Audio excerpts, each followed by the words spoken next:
You're listening to Chugging Bleach, the only podcast where the bounce count. Welcome to Chugging Bleach, the only Bleach-related podcast on the GigaBoots podcast network. That is actually true, yes. Surprisingly. Yeah, I was going to be like, no, that's not right. But then you saved it. I'm with my usual host today. I got Anime Danime, Sorry, kid, it's me, Dan Caria. Chris Wolfhart. Oh, that's the first time on Chugging Bleach. I hope I don't have some horrible responsibility. Oh, nothing changes with the name change. I'm sorry. And for the first time on Chugging Bleach, Dr. Egro. Where am I? What year is it? Why am I watching Bleach? What is it? Not 2006? It's coming back. It's coming back, Aggro. You gotta get ready. You got to get ready for the 1,000-year blood war. Bleach is coming on, and you gotta be at school in 5 hours.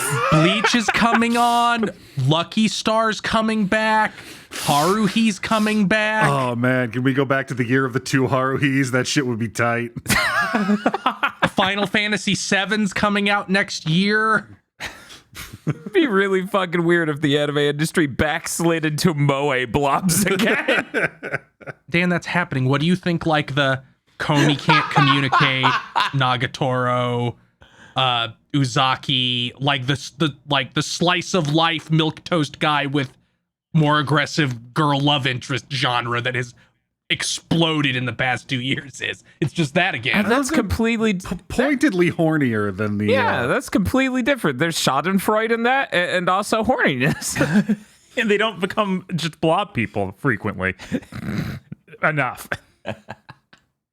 Anyway, Bleach. Oh, right. That's what we're here to talk about, I swear. Yeah, otherwise we're really not going to earn that title of the only Bleach anime podcast on the GigaBoots Podcast Network. for now. Oh, no. The highly sought after title. Anyway, we watched episodes 120 to 124. Wow, that's a milestone. Can we get like a silver play button or something? I wish. I It wish. was like I sent you a play button. It's made of jeans. The denim button. You send him an email. He's like, we watched 124 episodes. Can we get a prize? He's like, I didn't write the bout arc. It doesn't count. Come back to me in a year. God, that would be really messed up. Just have someone stare you in the face and go, "You wasted 40 episodes of your life." But Chris, can you tell me how you can get early access to this podcast? In case you're listening to this late? You can go to our Patreon at patreon.com/gbpodcast. For as little as $5 a month, you get this show early. And in fact, if you are listening to this on YouTube, there should be a new episode waiting on the Patreon right now for just $5.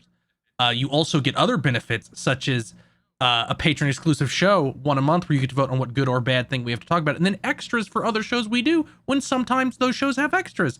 Patreon.com/gbpodcast. And if you don't have any money, it always helps us immensely to simply spread the word.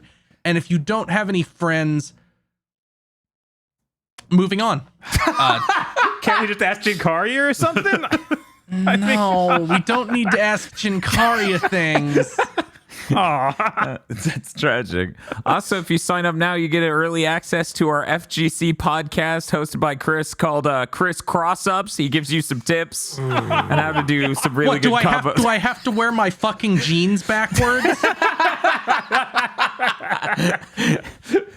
Yes. Oh. What are we doing here? Well, now that Chris has told us about Patreon, he also needs to take us through the events of the episode. Are you sure you host the show? No. Okay, let's go.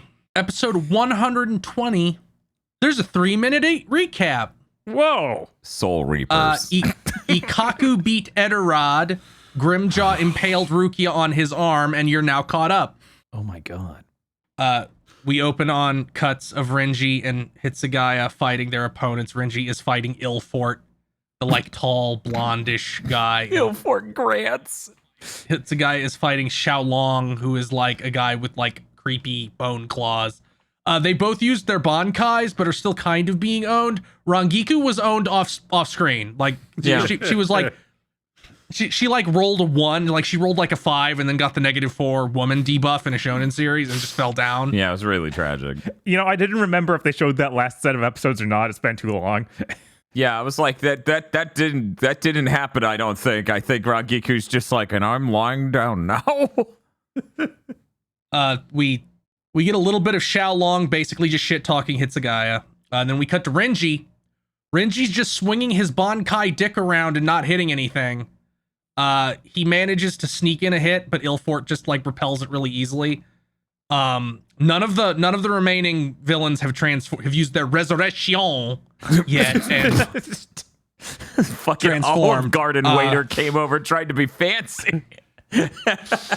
Renji gets slashed and he yells, "Damn it!" in a really funny voice. Yes. And then Ilfort starts laughing at him, and we get like the spirit technical support squad watching from Soul Society. We cut to Urahara's shop. Ururu wakes up and sees all the mod souls in like plot jail, and they're all talking about how they can't interact with the plot because they're not real characters anymore. I mean, they never were, but now the story is real, so it's like the barrier between realities is keeping them out. You know, that's an interesting point. Aggro, Yo. you did not watch the Bount arc. I did not. You might notice subtle context clues for what characters were introduced in the Bount arc. I spent a good few seconds feeling like I had lost my mind. I was going to say, did you make any assumption that they might have appeared then, or were you just I'm like, this is fake? Crawling through my brain. I swear I remember everything going on in this scene. And this didn't happen. Because you read the manga, right? I think I'm like a volume or 2 ahead of this. Like, Okay. I jumped off this train almost 20 years ago, rolled down a hill, and landed back in the same train. Aggro, this is you. It sounds like you fell out pretty much the same place I fell out, and I got back in at big moments. But there's huge chunks of this where I have no idea what the fuck happened. I need you to understand that Ikaku revealing his Bankai is what I remember as the last really cool thing that happens in Bleach. Whoa. So when this first episode opens with "Last time on Bleach," fuck you. You don't get to see the cool thing. Have fun in Hueco Mundo, bitch. This is gonna be good. But up on the roof, Ginta is watching. He's just chilling out and watching. Ilfort is like, "Oh, you suck, bro. It's my turn now." Then the mod souls break through the barrier and can now interact with the plot. They hit him with the exact. This is now their fucking routine, where it's like, Riren's gonna use her illusions to confuse them while Noba teleports the person away and Kuroto imitates somebody. Then they start playing music from the fucking NES Teenage Mutant Ninja Turtles game. It's a real fucking dire song. It is, yeah. And then Riren's like, "Renji, you can take a free shot at him now." The plan they're using would be really smart if Kuroto wasn't the striker. Like, if they had anybody else on point. They don't have anyone that strong, unfortunately. They could have just used Renji. They could be like, "Oh, now there's 100 of Renji. Which one's the real Renji? Now Renji can hit you." No, that would involve Renji doing something. We needed to move Renji critically 40 feet away and say, "Now run!" at the top of our lungs. I mean, what was the alternative? Have Renji win a fight? Not in a million years. It'll happen someday. Ilfort just powers up and blows them all away because they're gnats. In fact, Renji even says, this dude is like, so far, this is like if Frieza had been about to kill Goku and fucking Oolong had swooped in for the assist. Yeah. 100%. He blows them away. Noba is still on his feet for one frame and then like cartoonishly collapses into the Family Guy I got knocked over pose. Gint is just watching and he's like, man, Renji, you're a cock. You're gonna get killed here for sure. But then Aruru comes up to the roof and something about Ilfort's presence is fucking with her, and she goes sicko mode. It's really great. This is what I've been Like waiting for from she day starts one. brutalizing him. Yeah. She kicks him in the face and it has him reeling and like caves in half his face with a punch, and she's like strangling the shit out of him and starts like holding him by the neck and punching him in the face over and over again. What's great about it is like they're both flying, but she's making sure that she's standing at the same plane he is. So he realizes that she's 3 feet tall and choking him out. Yes. Renji is just watching like, bruh. Wait, do I suck? Ilfort starts coping and seething and uses his resurrection and turns into like a big bull man. Yeah, he becomes wait, what was the name? Del Toro? And I was like the Del Taco over here. What? Oh yeah, I meant to ask. Agro, are you watching this in English or Japanese? I watched the dub. Okay. I had started it on Crunchyroll, and I'm like, wait a minute. Somebody's got the dub, right? Time to watch Bleach on Hulu. What a discount feeling experience. It's really great because Hanataro shows up and you're like, holy fucking Shinji. Oh my, yeah, no, this dub punted my brain 2 decades in the opposite direction. It's wild. It's wild how much it typecast every single person in it for video games and anime for the next 20 years. Yeah. Yeah. 100%. I mean, what is the name of Teeth? Teeth is voiced by Shinji. Sonic. Yeah. It's really good when you get to him and he's like Sonic's voice actor or Spider-Man's voice actor. I'm like, I'm dying. I think someone at Capcom literally said that literally the reason Johnny Young Bosch's Nero is because of Bleach. That makes perfect sense. Mm-hmm. Right. Now, if someone at Square could admit that about Renji. But anyway, he impales Aruru on his horn and throws her aside. But Ginta catches her and uses his like Oni club, his Kanabo, to hit the armor, but it doesn't really work out. Renji has to come in help him, and then Renji gets owned, and then Ginta's like, save yourself, Moocher, he's obviously way stronger than you run. You'll get, just wait for Urahara to come out. He'll be done being weird inside soon. Never. Ilford introduces himself. He's number 15 because they all have those numbers. Then we cut back to Xiaolong. Hits a guy, freezes him, but it does fuck all. He smacks Xiaolong with like the big ice tail of his ice bird, but all it does is leave a big dust cloud. And as we all know, whenever any attack in any anime leaves behind a big dust cloud, it did no damage. Yeah. Right. Xiaolong starts owning him with facts and logic about how Hitsugai's Bankai works. She's like, I've already figured you out. You have these many ice flowers, and when they run out, your Bankai turns off. So I could just run out the timer and kill you when your Bankai runs out, but that would be boring. So I'll use my release, Snip Tihareta. Yeah, awake and snip Tihareta. And I was like, excuse me? It's like he's like a Chupacabra monster now. It's like Chupacabra type armor. Yeah, that's the image I got from it. I have no idea what he's going for other than fucked up skin for Lizard Man.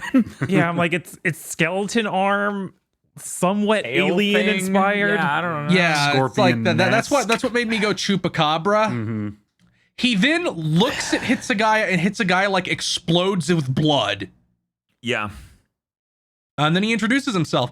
He's number 11, and then explains the numbers are meaningless unless you're below 10.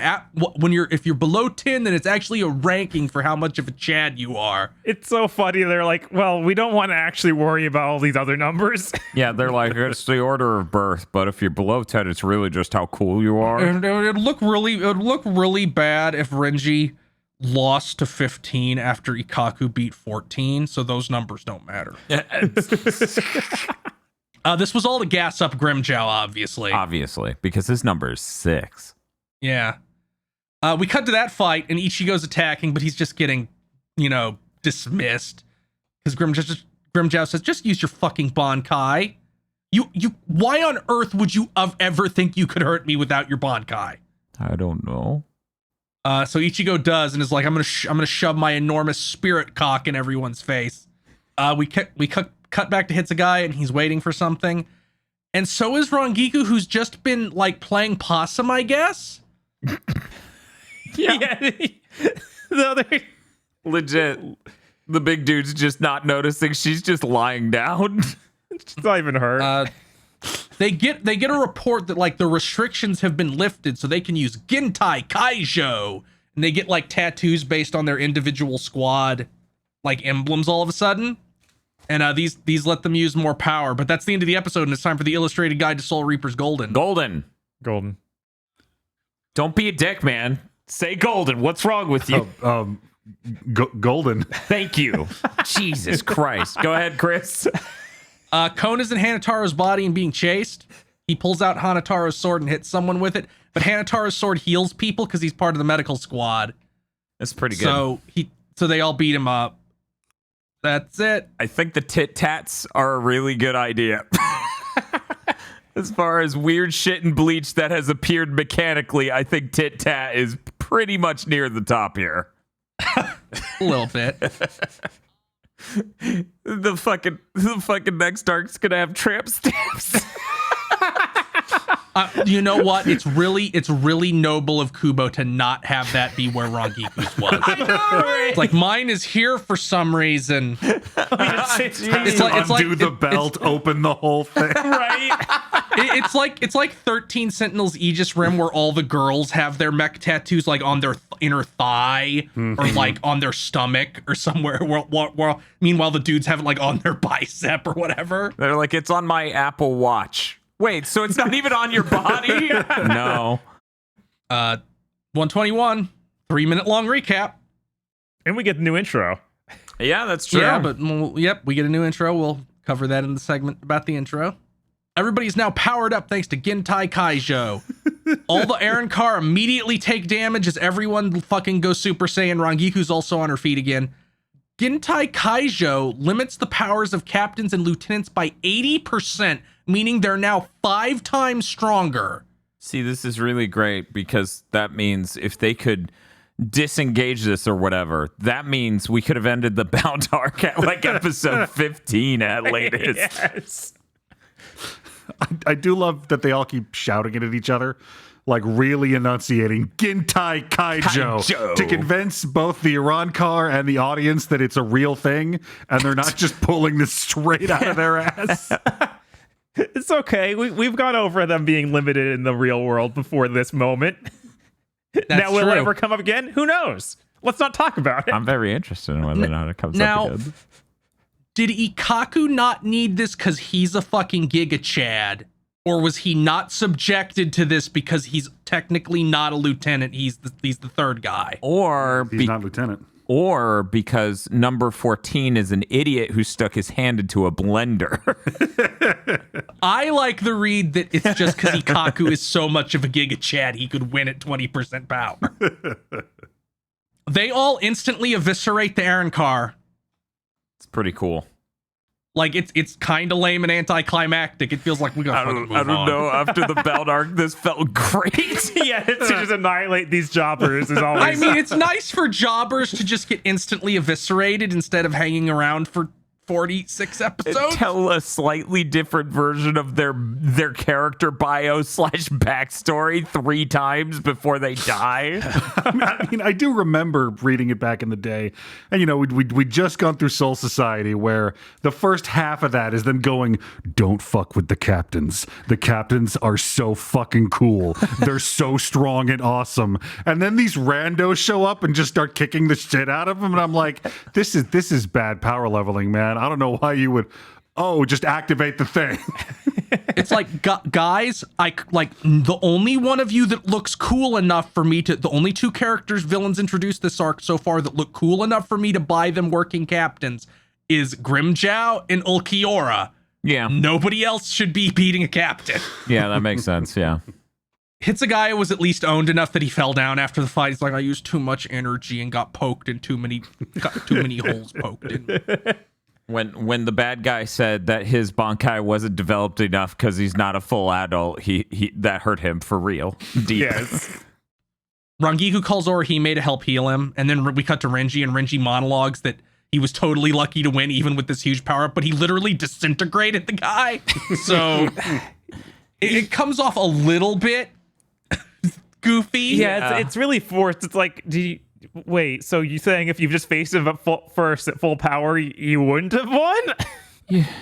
You're so lucky you were just barely able to win, they said, looking left at the blood stain that is all that remains. I mean, that guy did get his ass kicked by a tween girl for a little while, so maybe there's something to that. I was like, no, this was, I guess I should be lucky that Aruru took 80% of his health bar. We get a little bit of Ichigo and Grimmjow fighting. There's nothing important there. We cut to Keigo's apartment. Keigo has drug Ikaku and Yumachika back, and we see his sister for, I think, the first time. Yes. And his sister instantly falls in love with Ikaku after picturing him as Dorito Face Bad Touch Senpai. like she goes into shoujo vision, and he like has the pointy chins and like there's the sparkles and everything. It's good. Woman of taste. They run a little bit of shtick. Mm-hmm. Keigo cries and pisses and shits because he was like, I thought you'd refuse to let him stay. This is bullshit. They're actually going to stay. And she threatens him a little bit, and he calls Ikaku bald, and Ikaku gets mad. They've run down the fucking checklist. We cut back to Ichigo and Grimmjow. Ichigo is using his Bankai, but is still just getting fucking, like, toyed with. Grimmjow isn't trying at all. They're also leveling the city, so it's feels a little bit more high stakes than the Bound arc. Just a little. Yeah. They are in some unknown cave of mysterious origin that will change. Oh my god. Remember you said that. That's going to come up later. Ichigo gets kicked in the stomach, and he gets sent spinning in a really funny looking way that's obviously just them, like, highlighting him in Photoshop and spinning the cell while adding a digital motion blur. He goes through like a lamppost and gets hammered into a crater, and it's like, oh man, all my bones are broken. I need those for sword fighting. Grimmjow is working him, and it's like the money turns on because there's a lot of frames in these, oh no, my face is being punched shots. Mm-hmm. Yes. This looks so good. I was like, oh god, there is Sakuga. Yeah, that Grimmjow thing where he like bounces up and down in midair. I saw that in AMVs for the next 10 years. So Ichigo's in a crater bleeding, and Grimmjow advances aggressively and yanks him up by his collar and starts machine gun punching him for like 5 minutes as Ichigo remembers getting beaten up by Yami, getting Rukia being impaled. It's like a turkey being repeatedly slapped as Grimmjow is just like has this shit-eating grin on his face as he Gatling gun punches Ichigo over and over and over and over. Yeah, it has the sound design of like spinning up a cartoon wheel full of glove spokes to slap the shit out of someone. Grimmjow's like, your Bankai sucks. All it does is give you average speed. So Ichigo claps back by using Getsuga Tensho and leaves a scuff on Grimmjow's arm. Then the animation directors changes suddenly, and everybody looks entirely different, but only for one shot. Yeah. It was really good. Mm-hmm. It was like one of those late Dragon Ball Z shots where like they're all made of angles.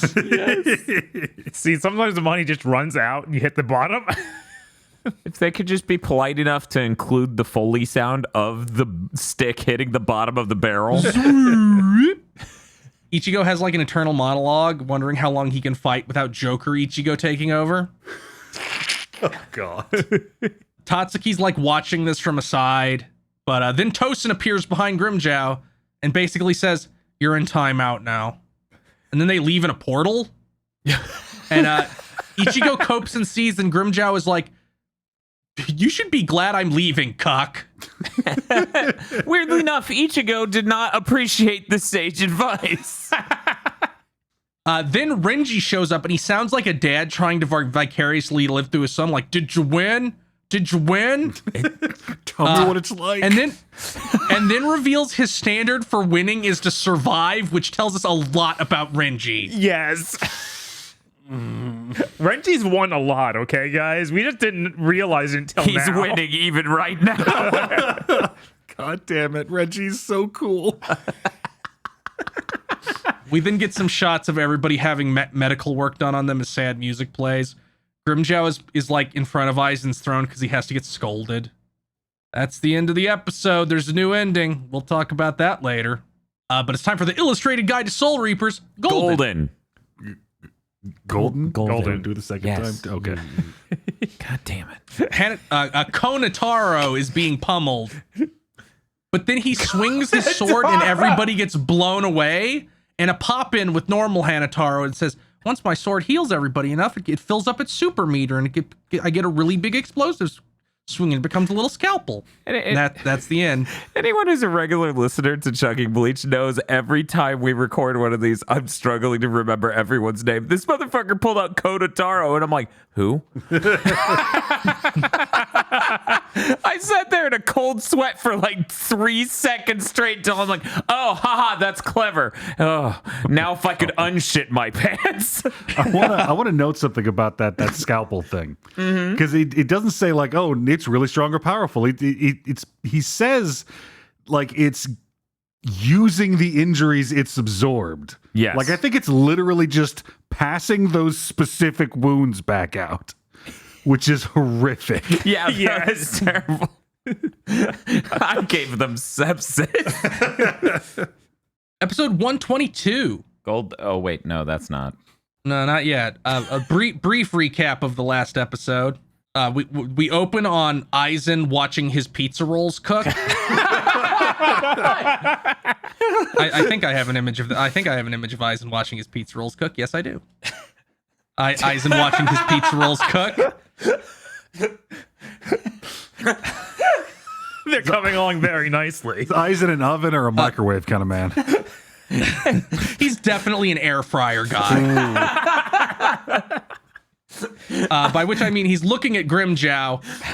Tosin is really butthurt that Grimjow disobeyed orders, but Aizen, I guess, took an edible before they got back, and it's starting to hit. So he's like, well, he probably just wanted to help us out. It's fine. Aizen is like really going with the flow so far this arc.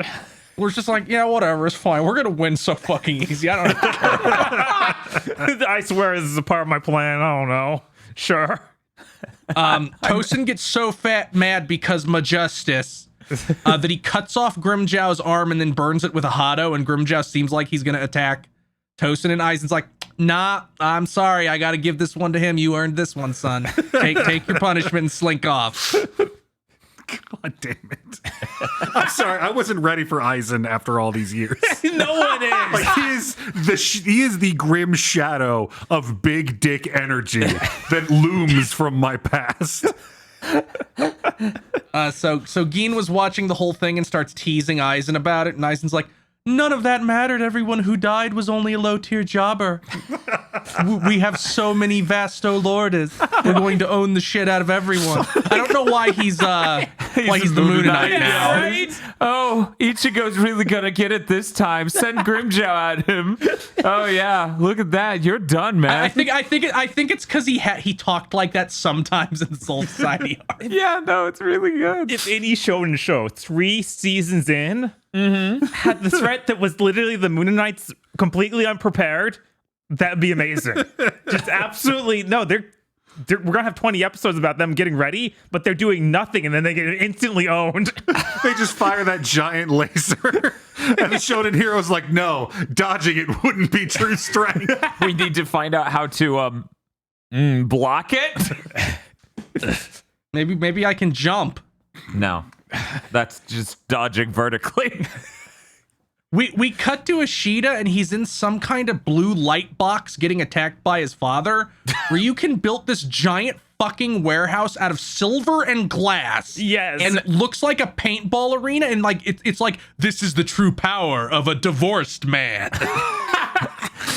The crazy thing is, in one of the credit sequences, they say he built it under a hospital. Yeah, because he owns the hospital, so obviously. Uryu's like, does that even abide by building codes? Did you compromise the structural integrity of the hospital building this? It's like, talk about how the contractor really sucked his neck out for him? Yeah. It's great. Yes, that's the next episode thing from this episode. It's so good. Ishida's like, how is this helping? All I'm doing is dodging your fucking arrows. And then we cut.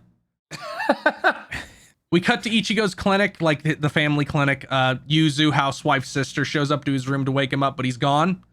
She looks everywhere and can't find him. Rukia shows up and is like, why are we yelling? And then finds out, and then she can't find him. Then we flash back to immediately after the iron car left and see Ori. Well, I guess only Grimmjow left. Everybody else died. Now they're gone. We see Orihime healing people, and she's apparently getting better at it because they say that. And Rukia scolds Ichigo for feeling guilty, and Ichigo's just staring like a fucking dumb dog who got scolded. She then tells him to go talk to Urahara if he's so worried about his inner hollow, and Ichigo correctly ascertains that Urahara wouldn't know shit, so he'll have to find somebody else to help him. Also, there's a little bit of energy of like Ichigo should just put on the Al Bundy voice and be like, I don't know, Rukia. Why didn't I ask the guy that didn't step outside to help us all? We cut back to the present. Rukia is looking for him. Ichigo's at the crater where Yami and Ulquiorra landed and flashing back to how hard he's been owned lately. Yeah, it's rough. We cut to Keigo's house, and his sister is patching up Ikaku and is trying to get on his dick really hard. Even Keigo is ashamed at this level of Keigoing. Ikaku's totally checked out and like barely responding as Keigo's sister like interprets his non-committal grunts as being like how many kids he wants to have and how to decorate their future home. Yeah, it is weird to think that his sister's even a higher level of Keigo. Yeah. And Keigo's like, man, even I'm not this bad. And he has to run away because she's like, I'm going to beat your ass. We cut to Ichigo's school. The horrible teacher, as we ascertain she's a terrible person who should be fired, in a previous episode. She takes attendance and complains about Ichigo, Ishida, Chad, and Rukia being missing, but then says she doesn't care. It's probably fine. Keigo pisses and shits himself and begs to be allowed to also cut class, and she ignores him. Orihime is fucking trancing out and just staring at Ichigo's seat. Hitsugaya is sending a text on the roof of the school, and Rangiku shoves her rack against the back of his head and starts annoying him. She's like, who am I, Captain? And he's like, Rangiku, and she's like, how'd you know? And then the US dub team's like, cause of your voice. He's seething because it was too hard to beat the Arn car that showed up despite them being the lowest tier. I need more people in this to put on a terrible accent when they say the ranks of the enemy teams. Oh my god. I need Hitsugaya to be like, we can't possibly do it. They weren't even Vasto Lourdes.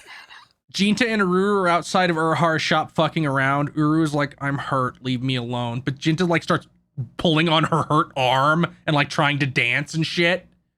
And Urahara scolds him and comes outside. And then Chad shows up. He's like, please train me so I won't get fucking owned by jobbers like fucking D-Roy. And Orihime is still like staring in the fucking woods at school. She's fucking lost in the weeds, trancing out. Then we cut to Ichigo. He's in some shitty part of town full of decrepit warehouses because I guess Karakura Town's in a real economic decline. Right? This is just over there somewhere. Like, I guess the steel industry left or something. The abandoned warehouse district, like the fucking Power Rangers when they have to explain why nobody died during a kaiju battle. Yes. I mean, this might have been rapid expansion left over from the 90s. And this is the Lost Generation part of town. He enters a warehouse and the Vizards are there. You get it, aggro? It's Vizard, wizard. I remember the years I spent listening to people debate whether it was Vizards or Vizards. That's terrible.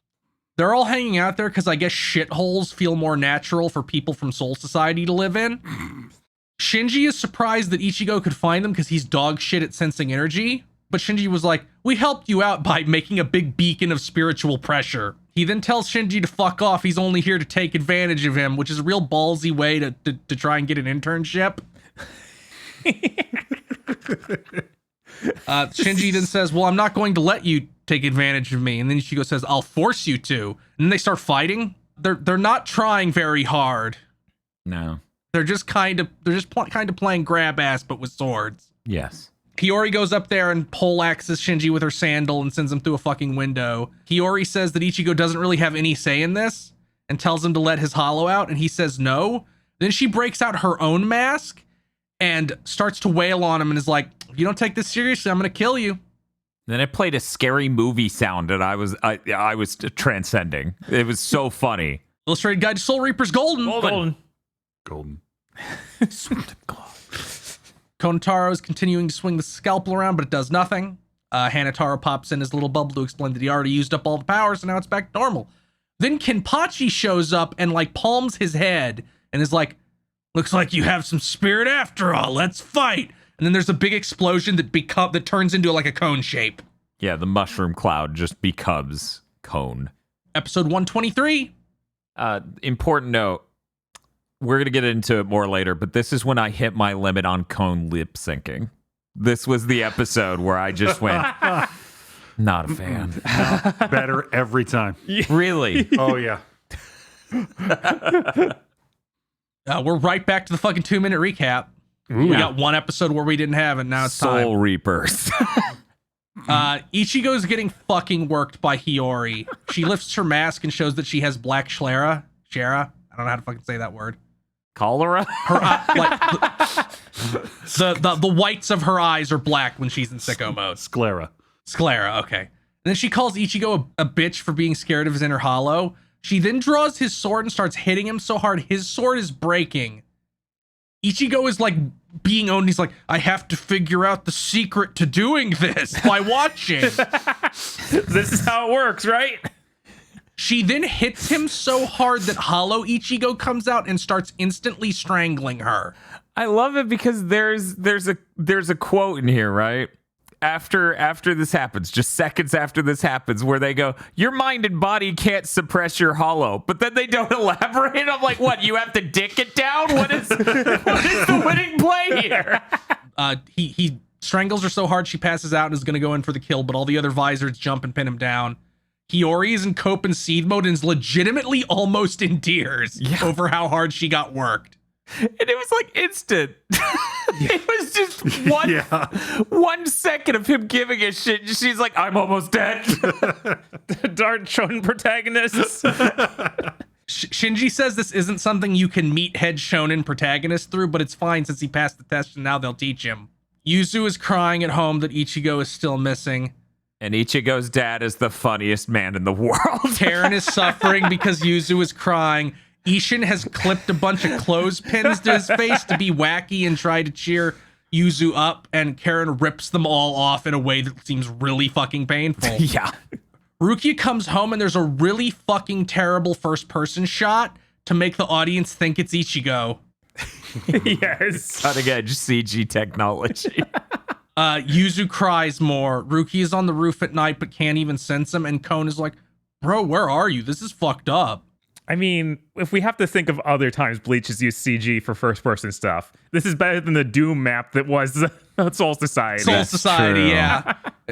It's weird how much of Soul Society is just like Wolfenstein 3D level. It's just hallways that don't seem to go anywhere. It is a very screensaver moment, yeah. Good God. Yeah, no, this is not hyperbole. That is really how that looks. Kon, I believe, to directly quote him, says, make Yuzu cry? That's not gonna fly. Yeah, something like that. The Vizards are all bickering and faffing about while Ichigo is being like worked in some fashion we can't see. He sounds like he's like on a fucking treadmill or something. One of these wizards is fucking Alucard. We get some of their names, but not all of them. There's Love, a guy with a weird star afro. Okay. Hachi, a fat guy with pink hair and like a crossbone pattern on the top. Yeah, I caught that one. Rose, a blonde guy who looks European. You're talking about Alucard, who asked if they listened to the new single from Prince of Darkness. Is it actual Alucard's voice actor? It just looks identical to Alucard, and that is literally the line for his character. Oh. And I'm like, you've got to be kidding Yeah, me. like Hachi is reading, not Hachi, Love is like reading Shonen Jump and losing his shit. I was like, it's so funny. Have you guys read this? And they're like, no, you don't let anybody else have the magazine. Then we have Lisa, a girl with glasses who looks pretty much identical to Nanao, Kyoraku's assistant, lieutenant. Like, she looks almost the exact same. But can the now breakdance fight? Ichigo is literally using, like, the fucking spirit elliptical. It's really good. And he gets so annoyed that he kicks Shinji in the face. And then Hiyori yells at him, and Shinji's like, I should be the one yelling while he's bleeding from the head. Ichigo then goes on a rant about how the only thing they've had him do is use this elliptical, and he calls himself an idiot for going along with it. Hiyori calls everybody Baldy. Yeah, it's weird. They changed that in but the it doesn't make any sense. Yeah. Yeah, it doesn't make any sense. Yeah, it doesn't make any sense. I think this is a part of her. She's really bad at coming up with insults. Like, that's the joke. Yeah, that seems to be the joke. That is the joke. They're yelling at each other and start fighting, and everybody else everybody else just focuses on their lunch. Meanwhile, Ichigo's getting pummeled with the sandal and like gets hit with a table. Shinji recovers and is like, this is to exhaust you so that we can actually train you. You need to run on the elliptical for 3 days at least. Ichigo's like, I could run it for 5 days. Then Shinji's cool theme song kicks in and he tells Ichigo to shut the fuck up because he's an idiot who knows nothing. And then reveals that he knows everything, including things about Aizen and the Hyogakyu. And then he's like, well, you're a fucking idiot who skips steps constantly, so it would be easiest if we just went straight to the hard shit. Then he knocks Ichigo out and has Hachi make a big force field so they don't cause collateral damage. And then they reveal that they also have a secret training basement like Urahara. It really feels like Kubo was like, what do I have them do? I guess the same shit I did before. Yeah. And it's at this moment I start to go, Shinji is literally Urahara. He's going to put on a hat. He'll just be the same guy. Basically, Ichigo has to consume his inner hollow instead of being consumed. The description's real dumb. It's like, simply consume it instead of being consumed. Yeah. Just do it. Just better. eat the shark before it eats you. You have to learn to master your rage, or your rage will become your master. Whoa. Shinji has Hachi put up another bunch of barriers and also to seal all of Ichigo's movements. And then Ichigo's in his big think dimension. and Hollow Ichigo's there and he's like, hey, King. And Ichigo's like, where's Zangetsu? Or Zangetsu? And Joker Ichigo's like, I'm Zangetsu. And then he reveals he has his own white version of Zangetsu and they start fighting. Ichigo's like shaking the barriers and seals apart in the real world. The seals, by the way, are just like a bunch of pillars on his limb. That shit rules. I love this exorcism they're doing. But he fucking starts powering through that shit in the real world, and Lisa goes in to like fight him so he can stay. So while this shit's happening, he's like full on feral Hollow Ichigo now. Yeah. He attacks Lisa, and we cut back to the big think dimension. Hollow Ichigo reiterates that he's Zangetsu, and then reveals that him and Zangetsu are the same being. And since he's winning, now he's the primary one that shows up. Ichigo says he just has to meathead power through this and make old man Zangetsu the stronger one again. And then he gets ready to Bankai, and Hollow Ichigo does too. And that's the end of the episode.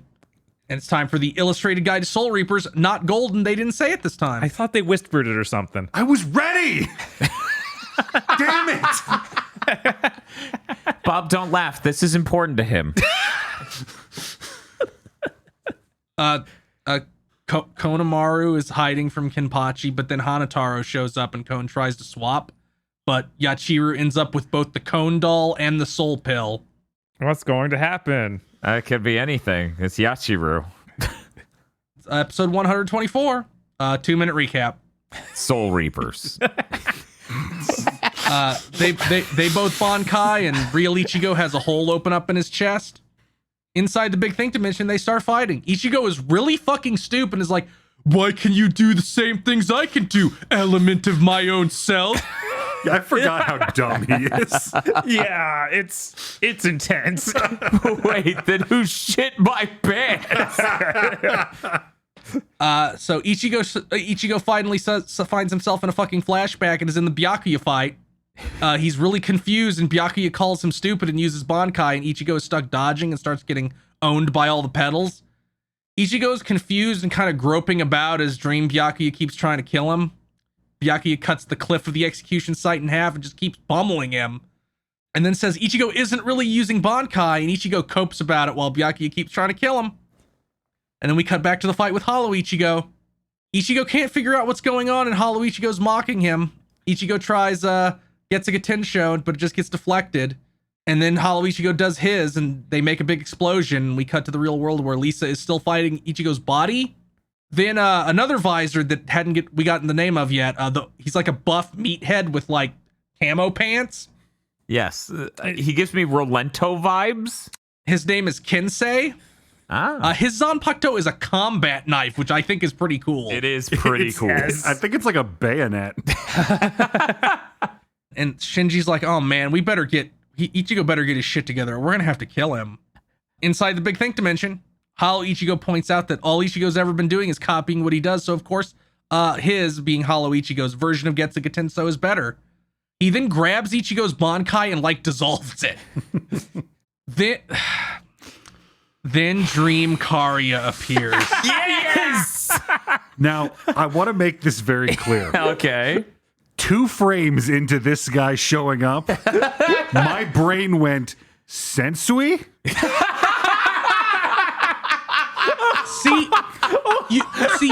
You posited the question in our Discord. Who is this motherfucker? And you called him Discount Toguro, and he really is like if you fused Toguro and Sensui. That was really good. Thankfully, we cut away from Dream Karya right after he appears. The visors are doing calculations on who has to fight for how long. Hachi sounds like my Winnie the Pooh impression. Yeah, that's fair. Kensei cuts Ichigo, but he instantly regenerates. Ichigo is becoming like more and more monsterfied and starts throwing out like mouth tendrils and freaky shit. Yeah. And Lisa's like, man, we have an hour for him to get his shit together. Otherwise, he needs to go. We cut back to Dream Karya. Ichigo says this isn't real, and then Dream Karya says some shit that doesn't matter, which is consistent with Karya's character. But it's really good because he says those with power will eventually be drawn into the battle. That's how it happened to most of the bouts. And I laughed so hard. I couldn't get over they just had him explain how shonen manga works. It's really good. It's like, yeah, another bigger, stronger guy keeps showing up, and you have to just keep fighting. Don't you know, Ichigo? Stand users attract other stand users. He's like, oh, is this the act of a stand? Please tell me his wind powers were less shitty in his arc. No. Dude, they didn't even have those powers for 40 fucking episodes, I swear to God. Oh my God. This guy exudes lame. They hammer in on that Ichigo and Karya are a like thing from the end of the Bount arc that's really fucking stupid. It's the dumbest it's ever been. They also go in heavy to Ichigo regretting killing him. It's like, I don't That was nice. What? No, that's not real. Karya is getting one final win on Ichigo outside the 7 he already got in that arc and starts owning him. Ichigo ends up back in the Bankai training except with Karya. Ichigo says that he doesn't need any of these swords. He just needs Zangetsu and draws it again from inside him. There's more fucking stupid dialogue. Fighting is forever. Someone's always stronger always appears. Ichigo's heart is weak. Other people will also fight forever. It's like life and birth. Blah, blah, blah, blah, blah. You know how they say like your dreams are symbolic. So if you want like this, you okay. So like I think he's mixing this up. He doesn't regret killing Jin Karya. He regrets not knowing what the fuck his plan was. If I let him live a little longer, maybe I would know. Because Aggro, I'm not exaggerating. I swear to you, the last episode of the Battle Arc is Ichigo and a number of other people going, what the fuck was his plan? You know how much I was looking forward to Kenpachi? Yeah, it's Kenpachi in the manga. They literally replaced where he's fighting Dream Kenpachi with this. Oh, no. That's disgusting. Yeah. I was going to ask what the heck happened here. I'm so robbed. Oh. That is the worst trade I've ever heard of. In fact, I don't even think that Byakuya section I don't even think is there. Like, I think it's just Kenpachi. Oh my God. Maybe they'll do Kenpachi next episode. Maybe. I don't think they will, though. God, where was I? Karya's beating on him. It's really hard to care. Then Dream Karya dissolves, and we go back to the main fight as Zangetsu melts in Ichigo's hand. Joker Ichigo reiterates that he's Zangetsu and throws Ichigo through a wall and basically says, "As always, you're a fucking idiot." Then Joker Ichigo asks, "What's the difference between a king and a horse? And I don't mean some kindergarten shit like one's an animal and one's a person, or one has 4 legs and the other only has 2. If both of their abilities are equal, why does one ride and the other serves? It's because of instinct." And then he goes on some big rant about how Ichigo thinks too much, which I don't think fucking is understanding Ichigo very much. Right, I was like, I don't think he watched the same show. Your problem, Goku, is that you're an intellectual. Then he impales Ichigo. And then he says Ichigo's too weak, so he's going to take over because otherwise Ichigo will get them both killed. Smart. Understandable. Ichigo remembers fighting Kenpachi and Byakuya and is like emotionally motivated, and then grabs the sword that impaled him and turns it into Black Zangetsu. And then the episode's over. Illustrated Guide to Soul Reapers. I don't think this one was golden either. I think this one is golden. Yeah, golden. Golden. Okay, golden. What are you doing? I got in there same time as you, motherfucker. Oh, yeah? Same I time didn't as hear you. it. Yeah, We're going to I know. have to check You the were too tapes. busy being stupid. Yachiru has the pill and the cone doll. Hanataro convinces her to put the pill into the cone doll's mouth. And then once he's awake, Yachiru decides he's edible and bites him. Yes. The end. Yachiru I'm is gonna eat this, but I want it to be alive when I do it. chaos elemental. What the fuck is wrong with her? Oh, it's moving. That makes it edible. Its vision is based on movement. Her diet is based on movement. Oh, that's it. Thank you, Chris, for getting us through all of those. We had some really good episodes here. They were all right. They were pretty good. And we got new intros and outros, so I guess we can review those unless you guys want to put it off. I think we got a decent amount of those this time. We did get like 4 whole episodes worth. Sometimes we only get like 2, and I'm like, I don't know. I need a bit more time. I mean, as I mentioned earlier, I needed more time so that way I could go, I'm not a fan of this lip syncing business. That is literally the only other Bleach intro I've ever seen because it got plastered everywhere when it came out. Oh. It does look really nice for a lot of it. Mm-hmm. All right, I guess we're doing it. No one seems to object. We rate these on 1 to 10. We're going to do the intro first. I will let Dan lead. This intro's all right. I feel like it spends a little too long in the pre-ska era of the intro because it really gets into the I'm a Tony Hawk song vibes by the end, which the ending complements perfectly, but we'll talk about that in a bit. It definitely sounds like a song that would have played in the Japanese version of Tony Hawk Pro Skater 4. I'm going to go ahead and give this a 7 just because I really don't like cone lip syncing, but there's a lot of neat stuff. All right. I'll go ahead and go. I think this looks really nice. I actually enjoy the lip syncing intro a lot. It had me scared that it was going to be really different, though, because it has like the Bound Arc dolls also hanging out in that part. Yeah, it's got the mod souls. But I'm going to give it an 8. I feel like the song doesn't hit as hard as some other Bleach songs. And that's where the shortcoming is, because I think it visually looks really nice. Dr. Agro. This is the first time that I've really watched a Bleach intro after the first one. Mm-hmm. So that's kind of a tough act to follow immediately. Yes. But it does have the bonus of having that really killer lip syncing opening. Oh my God. Which just got better every time. So I'm going to thrash about wildly and give it a strong 6. Okay, Chris.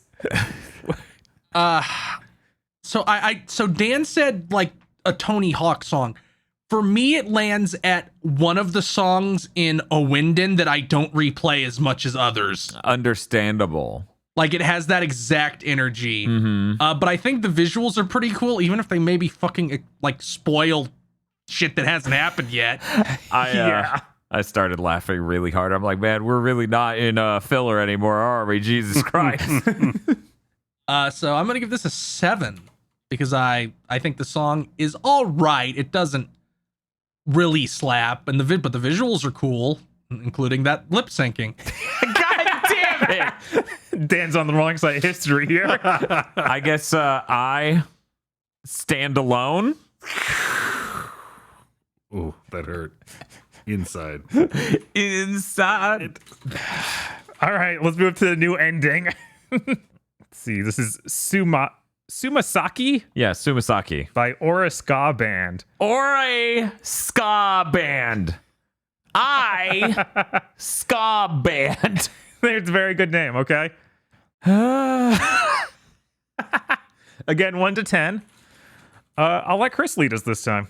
I didn't like this one so much. Like it just felt kind of dull. And the outfits are like okay, but they're not as good as what I expect from Bleach characters in trendy clothes. Look, all we have here is the TV dinner, and you're gonna eat it. 5. All right. I'll go next. Let's see. I think the outfits are pretty all right. We get some good ones in here. It definitely isn't like the 10 out of 10 that you get sometimes, though. And I think the song was also all right. So I'm gonna let it stay at a 6. Like it's not great, but it's not like bad. Okay. Dan? I weirdly like this. A decent bit. I don't know. Something about it. I find a lot of the outfits just funny. Yes. Like there's something really funny about their dad's a wedding singer. What's up with that? Is that what that outfit's going for? I don't know, but that's what I'm gesticulating at wildly to be like, it was like this, I guess. Also, other outfits were pretty funny. Other Bleach intros have had really good outfits in them, and this definitely isn't as good as those outfits, but it's very funny, so I appreciate it. And holy shit, this is a ska ending theme for Bleach. Like a good one. So I'm gonna give it an 8. It could have gone higher if it had an accordion. Okay. I feel like I missed the accordion, but maybe someday soon it'll come back. Dr. Aggro? This ending for me had 2 really strong things going for it. One, Kenpachi was in it after my grievous the theft of him that this show committed.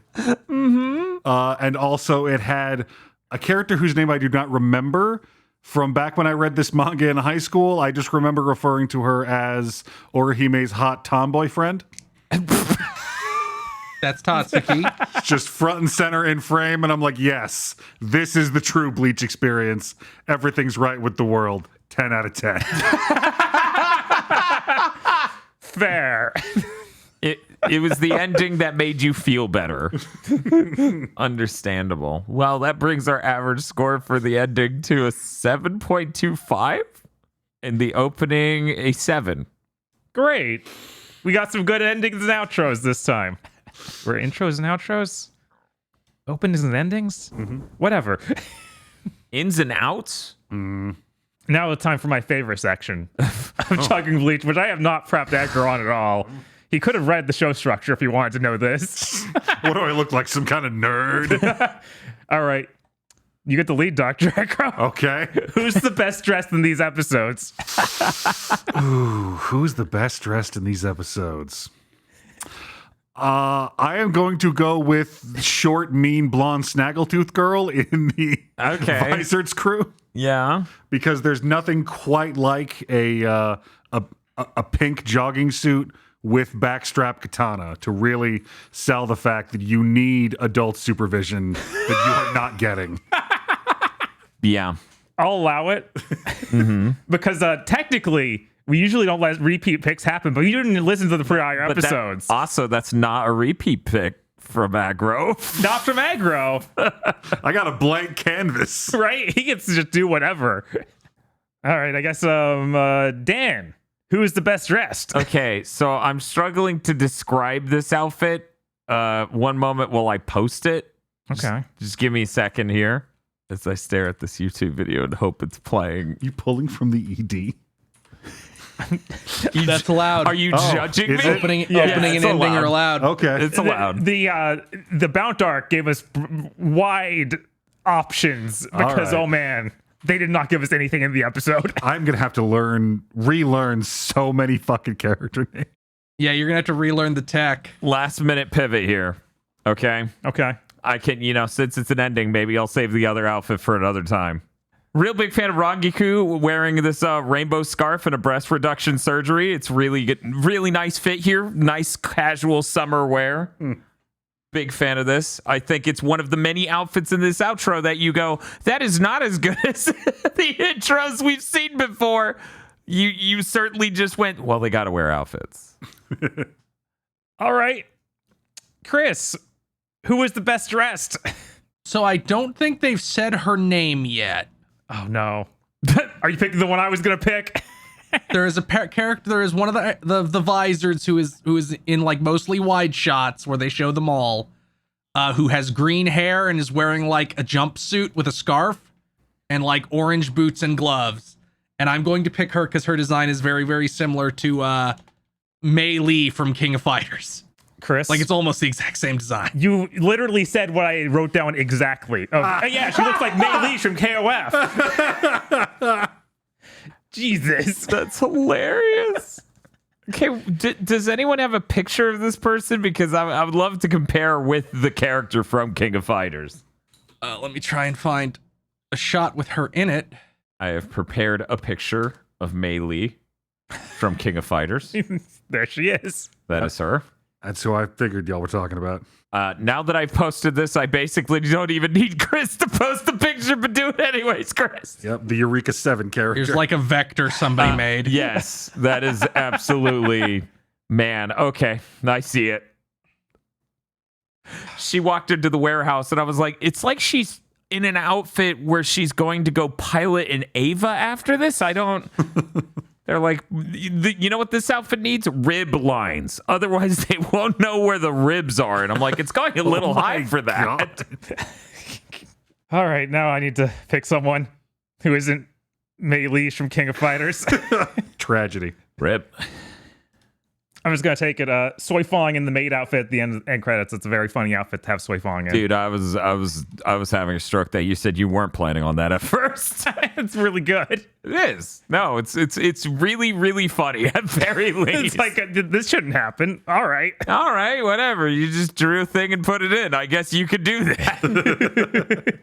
I honestly should have raised the outro whole point for that, but hey, whatever. Yeah, I don't know, man.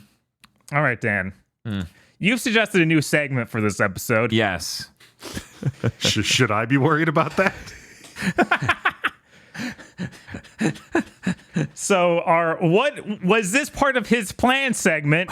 No. Was this his plan? Okay. This is the point. All of the Bound Arc led up to this moment. Was this Chinkaria's plan? I got you, Ichigo, from beyond the grave. So. Well, Dream Jinkaria like gave information to Ichigo that Ichigo didn't know, like about how the bounce like cycle of violence started. So we can assume this is actually the spirit of Jinkaria who is somehow inhabiting Ichigo now. Exactly. And quite frankly, I'm gonna go ahead and put my vote in for yes, because this as a plan makes way more sense than anything that showed up in the Bound Arc. Good Lord. Okay. They're like vampires or something, right? They are vampires or something. Right. That's a good question, Dr. Agro. Was this part of his plan? Well, I didn't see him ingest anyone's blood or Well, they don't do that. turn into a bat, so I'm going to They say don't do that either.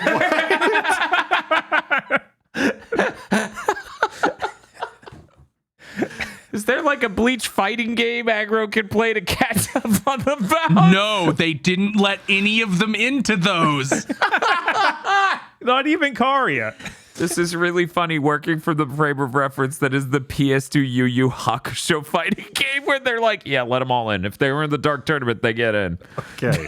So because I'm feeling very vulnerable and out of my locus of control in this situation, I'm going to go ahead and take a sort of malign comfort in the notion that this is his plan, that somebody has a handle on everything that's going on right now.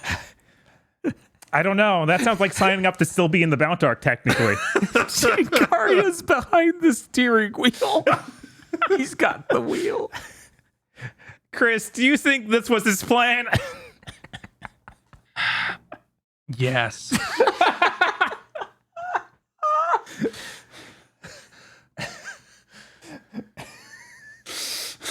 I'm the world's biggest fan of this segment.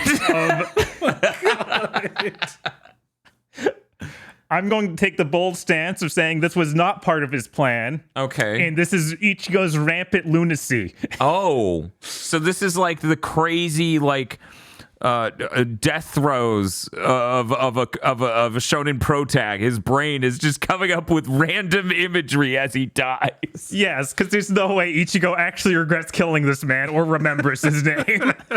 But it's being drugged up from like the inner depths by this life or death situation.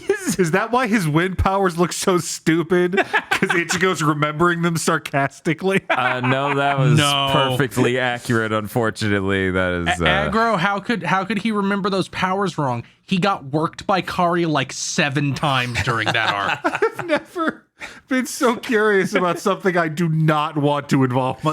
It's like when you're at the zoo and you're like, I really want to know what petting a lion feels like. But I know if I commit to finding out, it's going to go badly for me. just staring at the paint box from Dune, just going, but what's inside? Like, it can't hurt that bad, right? Oh. Okay, we have to move on. Dan, Oh, what's up? how excited are you to continue watching Bleach? I would like to see the rest of the thing they started before they popped up with to be continued. That was a rough cutting off point. This might be one of the worst ever. Yeah, no, this sucked. It is not usually this rough. I think it's been this rough once before ever. So 1 to 10. I'm going to say 10. All right. I'm going to say 10. I really need to see the rest of what was happening before they popped up with to be continued. Got to understand the secret of Bankai. Yeah, I need to know what his plan was. Finally. Chris, did you bring any trivia this week? Oh, God, this segment. Fuck. Yes, I did. Now, Aggro, you don't know about this segment. In this segment, I'm going to give out a piece of trivia about Bleach, and then you have to ascertain whether or not I'm lying. Fuck.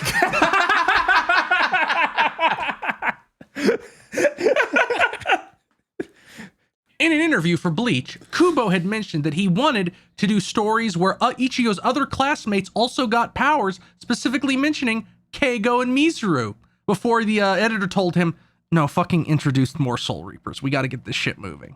We can't be hanging around in the human world forever. So their arcs got shelved. Is this true or false, Bob? That sounds too good. So yes, it's true. Like, that would have been good stuff. Dan. Don't betray me. I'm going to say that's true because I could believe it 100%. I'm just going to step on this carpet and hope there isn't a cartoonishly huge hole beneath it. Aggro. Yeah, no, I feel like I'm manufacturing this memory as you say it, or I read that issue of Anime Insider too. So I'm going to have to safety in numbers here and go with yes. Yeah, it's real. Oh, thank God. Okay. Thank God. Whew. We made it. That would have been great, just to be clear. I tried to throw you off by only mentioning Keigo and Mizuru because the actual focus was supposed to be Tatsuki, but they were also mentioned. I thought that was weird. Yeah, it would be really weird. Like, yeah, he was going to develop Keigo, but not Tatsuki. You notice how she showed up in this episode for one frame? Or this set of episodes for one frame and there's nothing? I'm sure that's leading somewhere, right, guys? Yeah. Sure. It's not like the new opening showed all the characters that were going to be relevant in the immediate future, and someone was not amongst them. Don't worry about it. But now we have to rate the set of episodes on our tightness scale. This is our patent pending 0 to 25 scale. You have to rate these episodes on. Let's see. I'll lead. I haven't done that yet this episode. I think this was actually a pretty solid set of episodes, other than the Jinkarya factor, which was funny enough to get me through.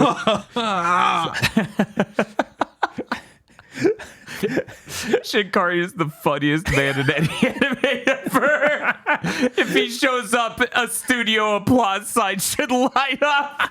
That's what it's slowly becoming in my mind now that we're past it. Yeah. We're like, the further we get out from the Bound arc, the funnier Jinkarya becomes. I don't think it would be this funny if he wasn't voiced by Troy Baker. There's a real quality of lack of good taste in rolling out Jinkarya right after the Bound arc. It's like, so your comedy routine involved blackface in the Bronx, and you thought that would go well. Jesus. It's like if a comedian kept calling back to the time he said a racial slur and got chased off stage. Like that was now part of his bit. He's like, oh, yeah, that hilarious moment, and everyone's just silent. But I really like seeing these visors, or these, our cars getting owned. I liked all the designs for these visors and the goofiness that was Ichigo's training.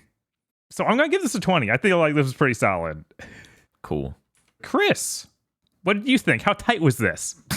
I'm also going to give this a 20. I might have to go back and separate the Grimjow punching Ichigo to make it a video clip and maybe stitch it together in a funny way to make it infinite. But there were many good parts of these episodes. We've had it better than we've had it in a while. So yeah, 20 sounds great to me. That's amazing, because I was going to go to that very same part of these episodes and just make the Monty Python and the Holy Grail bit of how long he was walking towards Ichigo. It just cut to him like 7 times walking. Dan, how tight was this? Dude, I'm going in bold. This was a 22. Absolutely delightful. Arrancar is getting evaporated. Shit going. Jinkarya entering the stage with studio applause and my brain going off. This was firing on every cylinder, and then some extra ones it really shouldn't. It was a great set of episodes. We even got ska. That's true. Ska's pretty tight. This is pretty tight. Dr. Edgar, how tight was this?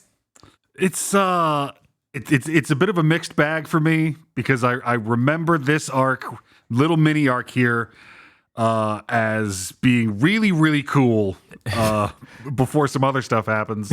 I didn't think I was going to get to understand any of the mystery and the miracle that is Jinkarya. It turns out he's the anime villain version of 90s soft Christian rock star Carmen.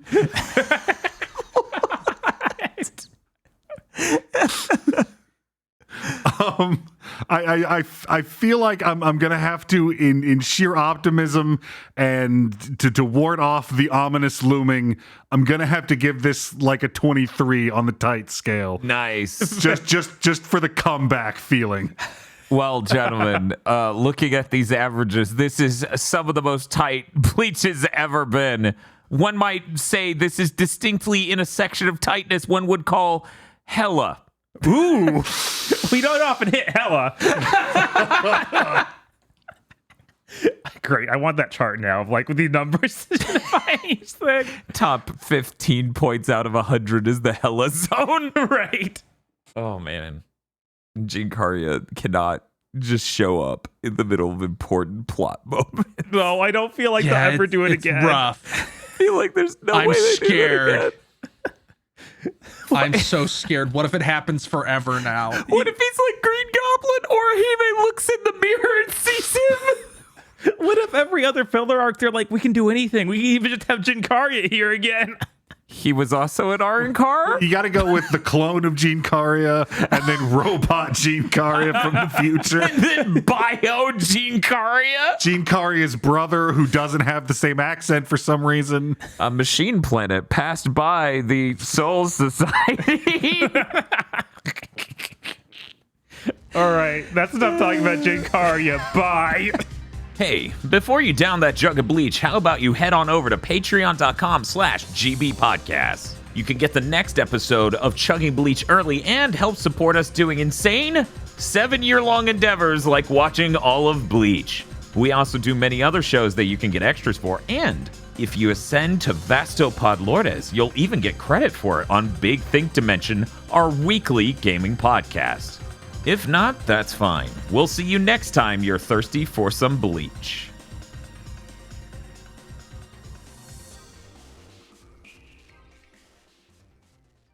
This month's GigaBoots videos were brought to you by the continued support of our executive producers, such as Esme, E. Lee Broyles, Star Falcon, Spaceman Spiff, Red Blaze 27, Brendan O'Sullivan, Burning Pepsi Man, Adam Admar, Cooper Tank, and Virmvarm. Thank you very much to our executive producers, and also these gamers. If you want to support GigaBoots so we can continue the content crunch, then head on over to patreon.com/GigaBoots today.